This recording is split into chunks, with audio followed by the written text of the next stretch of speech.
रणधीर जी जो बड़ी शिद्दत के साथ हमारे साथ लगे हुए हैं और अपने क्षेत्र में एक बड़ा आंदोलन का रूप इन्होंने खड़ा किया हुआ है।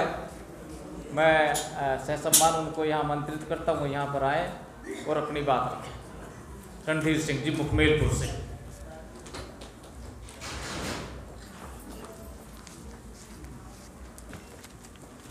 धन्यवाद साहब। साथियों, मेरे साथ एक बार 3 बार बोलना पड़ेगा। जय भीम, जय भीम, जय भीम, जय भीम, जय भीम, जय भीम, जय भीम। आप समझते एक बार में भी चल जाता, लेकिन मैं ये बताना चाहता हूँ कि जय भीम एक आग है जो लग गई तो ये बुझने वाली नहीं है। और मैं कहता हूँ कि ये हम यहाँ बैठे हमारे तक हम तो बोल ही रहे हैं, पास तक भी ये जानी चाहिए। आज का जो विषय जो दिया है कि आप राजनीति करो या ना करो, मगर अपने मूल निवासी समाज को राजनीतिक रूप से जानकारी जरूर होनी चाहिए। ये राजनीति का रास्ता भी हमारे जय भीम के उससे ही निकलता है। अगर हम इस पे घर घर पहुंचाएंगे तो लोगों में कम से कम ये चिंगारी तो जरूर जाएगी। और हम जो वोट हमें डालने का जो अधिकार प्राप्त हुआ है, हम सस्ते में ही लोगों को दे देते हैं, इसलिए हमारा परिणाम नहीं आता। तो जानकारी होना जरूरी है। तो इसमें कि प्रजातंत्र के अंदर राजनीति करो या न करो एक अलग बात है, मगर राजनीति की जानकारी होना बहुत ही जरूरी है। राजनीतिक जानकारी हमें अच्छे और बुरे का पहचान कराती है, गलत और सही का पहचान कराती है। अर्थात कौन सी पार्टी हमारे हित के लिए काम कर रही है और कौन सी पार्टी हमारे हित के लिए काम नहीं कर रही है। कौन सी पार्टी हमारे सामाजिक और आर्थिक नैतिक कार्यों के लिए वचनबद्ध है, कौन सी पार्टी, कौन सी विचारधारा हमारे समाज और देश के लिए हितकर है। इन सब चीज़ों की जानकारी होना ही हमारी राजनीतिक जानकारी है, मगर हम ये नहीं कर पा रहे। इसका क्या खामियाजा होता हमारे लोगों को? इन तमाम बातों की जानकारी होना हमारी राजनीतिक समझ कहलाता है। भारत में मुख्य रूप से 2 ही विचारधाराएं काम कर रही है। इनमें एक विचारधारा गैर बराबरी की है, एक विचारधारा गैर बराबरी की है। ये विचारधारा हमेशा गरीबों के शोषण और अमीरों के पोषण का काम करती है। सत्ता हासिल करने के बाद गरीबों को शोषण का काम करती है। और इसी तरह से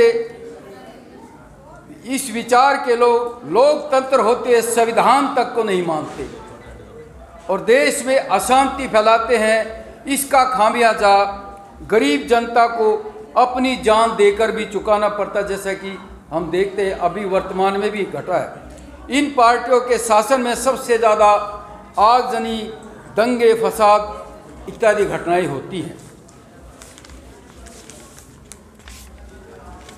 दूसरी विचारधारा है हमारे महापुरुषों की विचारधारा, जो समता, समता, बंधुत्व की बात करती है।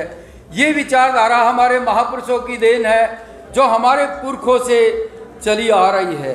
फुल्ले अम्बेडकर विचारधारा हम जिसे नाम दिया गया है, जो तथागत बुद्ध से लेकर सम्राट ओक्स, अशोक जी, साहू जी महाराज, अम्बेडकर जी, काशीराम जी तक निरंतर चली आ रही है। इस विचार की पार्टी समानता की बात करती, एकता की बात करती है, जाति धर्म से ऊपर उठकर देश की एकता और अखंडता की बात करती है।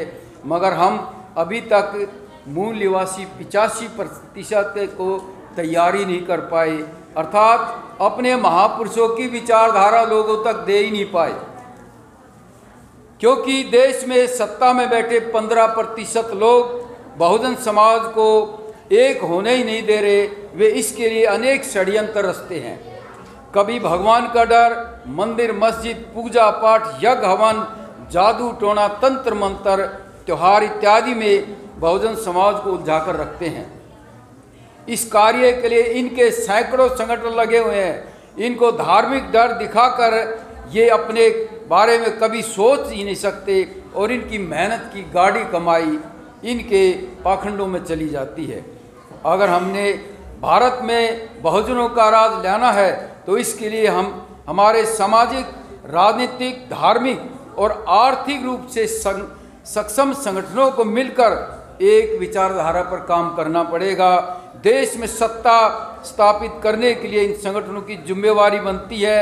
ये लोग 85% समाज को सामाजिक, राजनीतिक, धार्मिक, आर्थिक आधार पर अपने महापुरुषों की विचारधारा से अवगत कराए। इसके लिए सब संगठन समाज में उतरकर काम करे, तभी लोगों का महापुरुषों की जानकारी जाएगी और लोग अपने पराये सही और गलत, झूठ और सच की पहचान करके दोस्त और दुश्मन की जानकारी हो पाएगी। इस तरह से हम देश के शासक बन सकते। फिर पार्टी भी हमारी होगी, सत्ता में पक्ष भी हमारा होगा, विपक्ष भी हमारा होगा और सत्ता में बैठे लोग ईमानदारी से शासन चलाएंगे तो निश्चित तौर से फिर से ये देश सोने की चिड़िया कहलाएगा। जय भीम साथियों। धन्यवाद रणधीर जी। ये देश निश्चित रूप से जब शासन ऐसा आएगा सोने की चिड़िया कहलाएगा। नेक्स्ट वक्ता मैं रिक्वेस्ट करूँगा सुमेश पारचा जी खेड़ा से हैं, वो आए।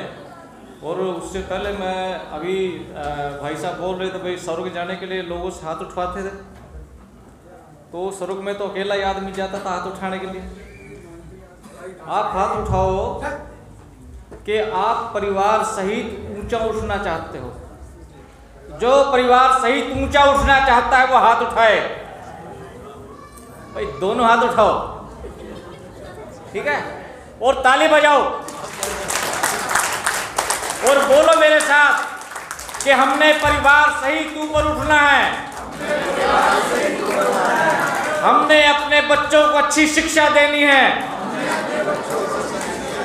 हमने बच्चों को शिक्षित करके समाज को शिक्षित करना है